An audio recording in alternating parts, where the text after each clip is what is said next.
My name is not important. What matters is that I spent 26 years as a judge advocate in the United States Army, and in that time I learned two things with absolute certainty. First, that the truth always surfaces eventually.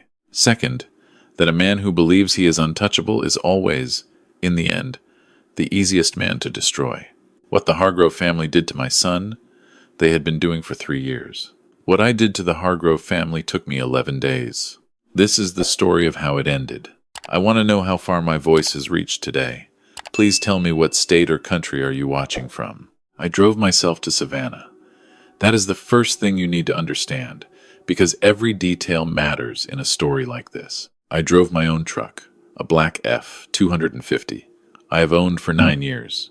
Down I-95 and then west on Highway 17, the Spanish moss hanging over the road like old curtains in a house where nobody lives anymore. It was the second Saturday of October, which meant it was my son Daniel's 37th birthday. I had not told him I was coming. I wanted to see his face when I knocked on the door. That unguarded look of pure surprise that a man only shows his father. I was carrying a bottle of bourbon he liked, and a card I had signed from his mother, who passed 4 years ago from a cancer that moved too fast for any of us to catch. I thought it would be a good night. Daniel and his wife Serena had been living in the Hargrove estate for 2 years by then. That was the arrangement her parents had proposed shortly after their wedding, a guest cottage on the Hargrove property in Isle of Hope, just south of the city, while they got on their feet. The cottage was generous by most standards. 3 bedrooms, a screened porch overlooking the marsh, its own dock. I had been uneasy about it from the start. I had seen men in the army accept favors from powerful people, and I had watched what happened to them when the favor was called in. But Daniel was happy, or seemed to be, and Serena's family had money that made my military pension look like a rounding error. So I told myself I was being an old soldier who did not know how civilians live. I pulled through the main gate just after 6 in the evening. The Hargrove property was the kind of place that made you feel smaller the longer you looked at it. A live oak alley leading up to the main house. A white Greek revival with columns that belonged on a courthouse. Every window lit up gold in the autumn dusk. There were cars parked along the circular drive, a Range Rover, 2 Mercedes, a Porsche the color of a bruise. I could hear music from inside the main house, something orchestral and expensive, and the laughter that travels on top of music like cream on milk. A party. Nobody had mentioned a party. I parked behind the oak row and walked toward the cottage on the path that ran along the back of the property, past the garden and the old carriage house that Preston Hargrove had converted into a gym. The cottage lights were off. That struck me first. Daniel's truck was parked beside it, so he was home, but every window was dark. I knocked. Nothing. I knocked again, harder, and called his name. The sound that came back was not what I expected. It was a voice, low and careful, asking who was there. It was my son's voice, but wrapped in something I had not heard in it since he was 8 years old and had woken from a nightmare. It was the voice of someone who has learned to be afraid. I told him it was me. There was a long pause, then the sound of a lock turning, and the door opened 6 inches before the chain caught, and I saw my son's face in the gap, and I understood that I had made a terrible mistake by staying away as long as I had. He looked like a man who had been hollowed out and refilled with something gray. He had lost 20 pounds at least since I had seen him at Christmas. His cheeks sunk in, his eyes dull and restless in the way of a person who has not slept properly in months. There was a bruise along his left forearm, old and yellowing, the shape of a grip. He stared at me for a moment as though he was not sure I was real. And then the chain came off the door, and he stepped back to let me in. The cottage was cold. Not the cold of a thermostat set low, but the cold of a space that has not been inhabited with any warmth for a long time. There were dishes in the sink. The blinds were all pulled. A single lamp was on in the corner, and by its light I could see that the framed photograph of Daniel and his mother that used to sit on the bookshelf was gone, replaced by a piece of Serena's abstract art that he had once told me quietly he did not understand. I asked him what was happening. He said nothing was happening, that he was just tired, that he had not known I was coming. I put the bourbon on the table and sat down and looked at him the way I used to look at a witness who was telling me a partial truth and waiting to see if I would accept it. I told him I was not leaving until he talked to me. He sat across from me and he stared at the floor for a long time, and the party sounds from the main house drifted through the walls like something from another world. He finally asked me if I had noticed there were cars in the drive. I said I had. He said that tonight was the Hargrove Foundation's annual board dinner. Preston and Vivienne hosted it every October. 60 guests, catered, the whole production. He said he had been asked 3 days ago not to attend. Serena had explained that it would be awkward given recent tensions, and that his presence might create an uncomfortable atmosphere for her parents' colleagues. He had been asked to stay in the cottage and keep the lights low so nobody from the main house would feel the need to check on him. I heard myself ask what recent tensions. He was quiet again. Outside, someone at the party laughed at something. A man's laugh, full and satisfied. The laugh of someone who has never once worried about where he would sleep. Daniel looked up at me, and I saw him make a decision in the same moment I saw it cost him something to make it. He began to talk. It had started small, the way these things always do. Serena's comments about his job, he was a structural engineer, good at it, respected by his firm, framed at first as jokes. Her father's suggestions that Daniel consider transitioning to something with more upside, meaning something inside the Hargrove operation where Preston could watch him. The gradual erosion of his Saturdays, which became Hargrove family days, then his evenings, then his opinions about the house they were supposed to be sharing. He had wanted to hang his mother's quilt in the bedroom. Serena had said it didn't suit the aesthetic.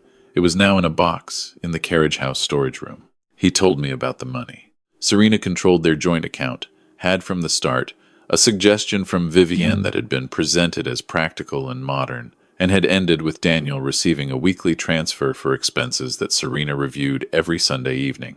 If the amount seemed unreasonable to her, there were conversations. The conversations were always held in the main house, at Vivienne's kitchen table, with Vivienne present. He had stopped buying himself coffee at the cafe near his office because he did not want to explain the charge. My hands were still on the table. I kept them still. I was listening the way I had learned to listen in 26 years of prosecution. The way that does not interrupt, that does not react too early, that waits for the full shape of the thing to emerge. He told me about 6 months ago. His voice dropped to something barely above the sound of the marsh wind outside. He had gotten a job offer, a firm in Atlanta, senior position, significant raise, the kind of opportunity that comes once. He had been excited. He had told Serena over dinner, and she had been quiet, and that night Preston had come to the cottage, not knocked, come in with his own key, and sat down across from Daniel, and explained, in the reasonable tone of a man who has never been told no in his life, that a move to Atlanta would be deeply disruptive to the family, that Serena was not in a place to leave Savannah, that Daniel needed to consider the position he was in and the position he had been given, and understand that those two things were connected. Daniel had turned the offer down the next morning. He had told himself it was his choice. Then he told me what had happened 3 weeks ago, and the thing in my chest that had been tightening since I walked through that door pulled itself into something cold and absolute. He had told Serena he wanted to see a marriage counselor. He said the words carefully, like a man who had rehearsed them, which meant he had.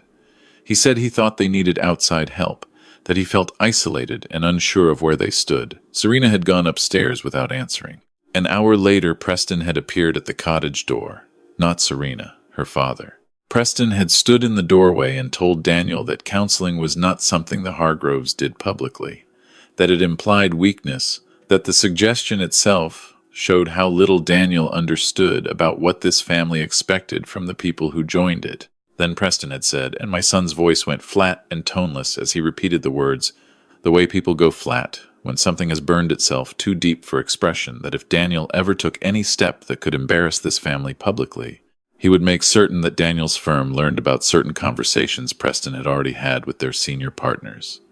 He said he knew people. He always knew people.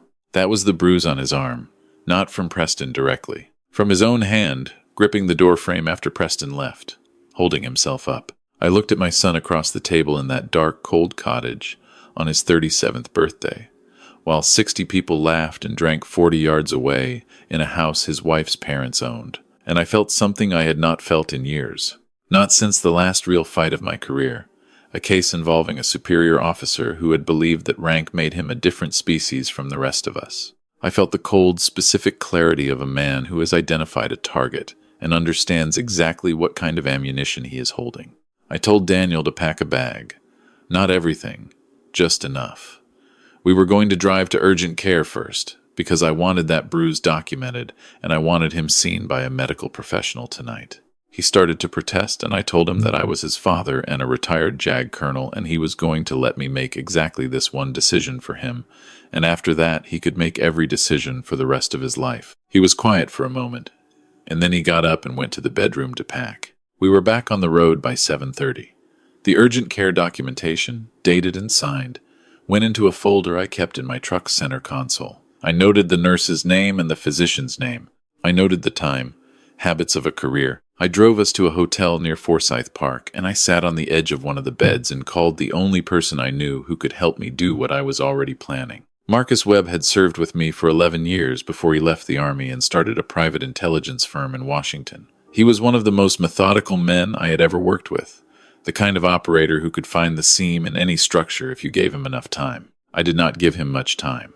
I told him what I needed in 20 minutes of clipped, precise conversation, and he was quiet for a moment when I finished, and then he said he would call me back in the morning. I ordered room service for Daniel. He ate half of it and fell asleep in the chair by the window, his face younger in sleep than it had been awake, and I sat there and watched the Savannah night outside and let my mind do the work it had been trained for. Preston Hargrove was a real estate developer with significant Savannah holdings and a foundation that bore his family's name. Men like Preston did not build what he had built without acquiring things they could not afford to have examined. The foundation's annual dinner was a display of untouchability. I had seen that kind of display in the Army too. It always meant the same thing. It meant there was something underneath that required that much covering. Marcus called at 7 the next morning. He had been up all night, which I did not know until he told me a week later. By 10 that morning, he was in Savannah with a laptop bag and 2 burner phones and the quiet, unrushed manner of a man who does not need to be told twice. We sat in a coffee shop on Bull Street while Daniel slept, and Marcus showed me what 11 hours of careful work had found. Hargrove Properties had been the subject of a civil complaint in 2018. 3 contractors had alleged that Preston had used his relationship with a city zoning official to steer permits away from competing developments. The complaint had been withdrawn. All 3 contractors had, within 6 months of withdrawing, either sold their businesses or dissolved them. One had relocated to another state. Marcus had spoken to one of them on the phone at 5 in the morning, and the man had been frightened even now, 6 years later. He would not go on record. He said Preston had made clear what cooperation would cost him. The zoning official had retired with a full pension and now served on the board of the Hargrove Foundation. I looked at Marcus across the table. He looked back at me. We had sat like this before, across tables in places that were never comfortable, with evidence between us that could not be walked back. I told him we needed a ghost. He said he already had one. The entity was named Raymond Collier. Not German this time, Marcus said. Foreign nationals raised too many questions in Savannah's old money circles. Raymond Collier was a quiet, private investor from Greenwich, Connecticut, with significant capital tied up in southeastern real estate and a known interest in acquiring undervalued hospitality portfolios. Marcus had built him over the course of 3 days. There was a LinkedIn profile with connections to real firms. There was a reference in a 2019 Connecticut Business Journal article about mid-market real estate trends inserted digitally, carefully, into an archived page. There was a holding company registered in Delaware. Raymond Collier was 61 years old, recently widowed, and extremely private. He did not do phone calls. He communicated through a carefully managed intermediary email. The bait was simple. Marcus sent a message to Preston Hargrove's business development email address, routed through enough layers to appear legitimate, indicating that Raymond Collier had become aware of the Hargrove portfolio through a mutual connection and was exploring the possibility of a quiet acquisition discussion. The message complimented Preston's local standing. It mentioned a figure in the range of his largest prior transaction, the kind of number that makes a man forget to be careful. We waited 4 days. I spent that time with Daniel. He slept a great deal in those first days, which the urgent care doctor had said was likely. We walked in Forsyth Park in the mornings and we talked about his mother, which was what I had come for originally, and about his job, which he still had, and about what he wanted his life to look like. It was the most I had spoken to my son in years, and the shame of that belonged to me, and I accepted it without performance. On the fourth day, Preston responded. The tone was careful but unmistakably interested. He noted that he typically vetted all potential partners before any meeting, but that he was open to a preliminary conversation. He asked for a time frame and a preferred meeting location. Marcus drafted the response under my guidance. Raymond Collier appreciated Preston's discretion. He shared it. For a transaction of this sensitivity, he preferred to meet face-to-face in a controlled environment. He proposed a private suite at the mansion on Forsyth Park the following Thursday evening. He noted that he had engaged a local attorney to be present as his representative. He would not bring additional staff. Preston confirmed the same afternoon. He said he would bring his foundation's legal counsel, which we had anticipated, and that he looked forward to a productive conversation. The man who played Raymond Collier was a retired DEA undercover agent named Carl Dutton, whom Marcus had worked with twice before. He was 63, silver-haired, unhurried, with the ability to inhabit a character the way a house inhabits its foundation completely, without visible effort. I briefed him for 2 hours the night before the meeting. He asked good questions. He was ready. I was not in the room. I was in the adjoining suite with Marcus, watching on a laptop screen fed by 2 micro-cameras positioned in the meeting room, their lenses hidden in the decorative fixtures. Marcus had placed them the morning of. The audio was clean. Preston Hargrove arrived 12 minutes early, which told me he was more eager than his measured email had suggested. He was a large man in a well-cut suit, with the particular confidence of someone who has never been in a room he did not eventually control. His attorney was younger, precise, carrying a leather portfolio. They settled into their chairs, and Preston straightened his cuffs and waited. Carl entered 2 minutes later. He moved like a man who had made Raymond Collier real through years of practice, not days. And when he shook Preston's hand, I saw Preston recalibrate slightly, making the unconscious adjustment people make when they meet someone they immediately identify as being at least their equal. They talked for 20 minutes about the portfolio. Carl was deliberate and knowledgeable, and asked the right questions. Preston grew more comfortable by degrees, the way a man does when he believes he is managing a conversation.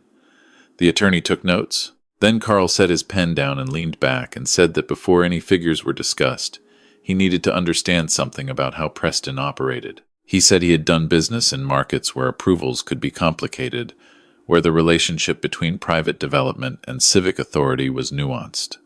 He said he appreciated nuance. He said he had heard from the mutual connection that Preston understood how to navigate those kinds of environments. He said he needed to know, frankly and privately, whether that understanding was current or historical. Preston smiled. It was the smile of a man being offered permission to be exactly who he was. He said that Savannah was a relationship city. Always had been.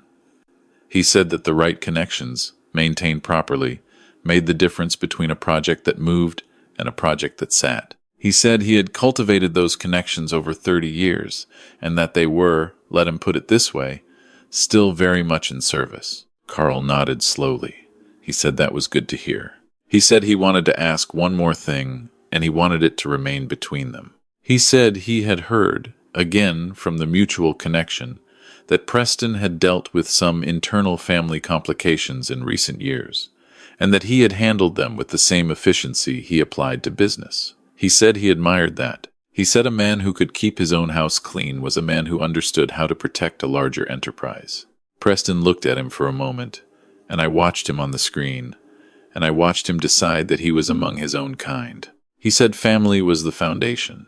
He said his daughter had married someone who had not fully understood what joining a family like theirs required. He said that had created some instability, but that instability had been managed. His attorney glanced up once and then looked back at his portfolio. Preston said that his son-in-law was a decent enough person but lacked the character to operate at the level the Hargroves required, and that appropriate measures had been taken to ensure that any inclination toward disruption was, he paused and chose his word, discouraged. Carl asked what discouragement looked like, in practical terms. Preston said that it looked like clarity. He said the young man now understood that his professional standing in this city was something that existed because Preston allowed it to exist. He said that was not a threat. It was simply an accurate description of how things worked. He said his son-in-law had certain aspirations, and that those aspirations had been connected, plainly, to his continued cooperation with the family's expectations. He said it was really very simple once a person accepted the reality of their situation. His attorney had stopped writing. Marcus pressed a single key on his laptop and the recording indicator went green. I sat very still in the adjoining room and I listened to Preston Hargrove, in his own unhurried, reasonable voice, describe my son as a managed asset, and I felt nothing that resembled anger. What I felt was the quiet, terminal satisfaction of a lock clicking open after a very long time. I will tell you about the night it ended, because that is what you are waiting for, and you have earned it by staying with me this far. The Hargrove Foundation's annual charity gala was held at the Savannah Convention Center 3 weeks later. 400 guests. The foundation raised money for historic preservation and children's literacy causes that gave Preston's name a particular warmth in civic circles. He was scheduled to speak at 8 o'clock. His remarks had been submitted to the event program in advance. He had made this speech, in one form or another, for 15 years. He knew everyone in that room. I was not there. I want to be precise about that because it matters to me. This was not theater I needed to watch from a balcony. The work was done. Marcus handled the rest. What the 400 guests experienced, beginning at 8:03, was a technical difficulty with the presentation screens that flanked the podium. The Hargrove Foundation logo disappeared. After a moment, in its place, there was a still image of a hotel suite, tasteful, neutral, recognizable to no one in particular. And then the audio began. Preston Hargrove's voice, easy and confident, explaining how his connections were still very much in service. Preston Hargrove describing my son as a problem that had been managed through the strategic control of his professional standing. The recording was 11 minutes long. Marcus had edited it for clarity and stripped nothing of substance. I was told later by someone who was present that Preston stood at the podium for the first 4 minutes of the recording without moving, that he appeared to be waiting for it to stop. The way a person waits for a car alarm they are certain will be silenced in a moment. That when it did not stop, and when the faces in the audience began to turn toward him, he stepped away from the microphone and walked off the stage and did not come back. He did not come back to that stage. He did not come back to much of anything. In the end, the first morning, the Savannah Morning News had it on their website before dawn. By noon, it was regional. By evening, it was national, carried by the business press because embedded in Marcus's clean recording was something that made it more than a story about a difficult father-in-law. It was a story about 3 contractors who had been quietly destroyed, a story about a zoning official whose retirement had been purchased, a story about the kind of power that sustains itself by making sure everyone who might speak knows exactly what speaking costs. The State Attorney General's office opened a preliminary inquiry within 48 hours. It was not fast by any standard, but it moved, which meant it was real. The contractors Marcus had been in contact with, all 3 agreed to speak when they understood that the landscape had changed. The man who had moved to another state called Marcus from a parking lot, his voice unsteady, and said he had been waiting for 6 years for the world to make it safe enough to tell the truth. Preston resigned from the foundation's board by email. Vivian released no statement. The properties did not sell quickly in those first months, which was the nature of an asset tied to a name that had become a liability. Serena filed for divorce 6 weeks after the gala. I will not pretend that was not complicated for Daniel, because it was. Grief does not organize itself neatly by whether the person who caused it deserved the grieving. He had loved her, or loved who he had believed she was, and that was real even if other things had not been. We talked about it, in the way fathers and sons talk about things that are too large for clean sentences, in pieces, over months. What I will tell you is what I saw on a Thursday morning in March, 7 months after that October night, when I had knocked on the door of a dark cottage and heard my son's frightened voice asking who was there. He had taken the position in Atlanta. A different firm had found him, word travels in that industry, and the offer was better than the one he had let go a year before. He was sharing an apartment with a college friend while he got his bearings, which was exactly the kind of ordinary young man arrangement that had been taken from him for 3 years. I drove up from my place in Jacksonville to have dinner with him. Nothing planned, just the 2 of us, and a steakhouse he had recommended. He was already at the table when I arrived, which was new. Daniel had always been the one I waited for, chronically optimistic about traffic. He was sitting straight, no phone on the table, a glass of water in front of him. When he saw me, he stood up, and I shook his hand and then held it for a moment the way I had not since he graduated from college, and he let me. He looked like himself. That is the only way I can say it. Not a younger version or a recovered version or a version that had been through something and showed the marks of it. Just himself, the same face his mother had loved, the same eyes that went quiet when he was thinking hard, the same habit of setting down his fork when he had something to say that mattered. He told me about the new project, a mixed-use development downtown, real structural complexity, the kind of work he had gone into engineering to do. He talked about it with his hands, which he had not done in years. I listened to him and thought about all the versions of this dinner I had almost never gotten to have. I drove home through the dark on I-75, and I thought about what justice looks like when it is not visible from a courtroom. I spent 26 years believing in the structure of law, and I still believe in it. But I also know now, in a way I could not have known before that October, that the law is a tool, and a tool requires a person willing to lift it, aim it, and hold it steady long enough for the truth to do its work. What happened to the Hargroves happened because they said the words. They said the words into a microphone because they had spent their entire lives in rooms where they believed they were the only ones listening. They were wrong about that. They were wrong about a great many things. I think about my son in his apartment in Atlanta, waking up in the morning and deciding what his day will look like. I think about the way he picked up his fork that evening in the restaurant and kept talking about the project, the beam calculations, the load tolerances, the things that hold a structure up when it is built honestly and correctly. I think he is going to be fine. I know, because I have seen men come back from worse, and because he is his mother's son in every way that matters, which means the best of him was never something the Hargroves had access to. To the people watching this tonight, wherever you are, I want you to hear this. There are those who confuse proximity with ownership, who believe that because they hold the key to a door, they hold the person inside it. They are wrong. A door can always be walked through from the other direction. And the men and women who treat the people they were supposed to love as liabilities, as assets, as managed complications, they are always, eventually, alone with the recording they never knew was running. If this story reached you, if some part of it sounded familiar, I want you to know that the cottage does not have to be where the story ends. It is where I found mine, beginning again. Please like and share this if it meant something to you. Leave me a comment, I read everyone. And if you are not yet part of our community here at bt-sweetrevenge, subscribe and stay with us. We tell the stories that matter, the ones that remind you what strength looks like when it has been waiting long enough to become patient. Thank you for your time tonight, and God bless every one of you who is still carrying something you were never meant to carry alone.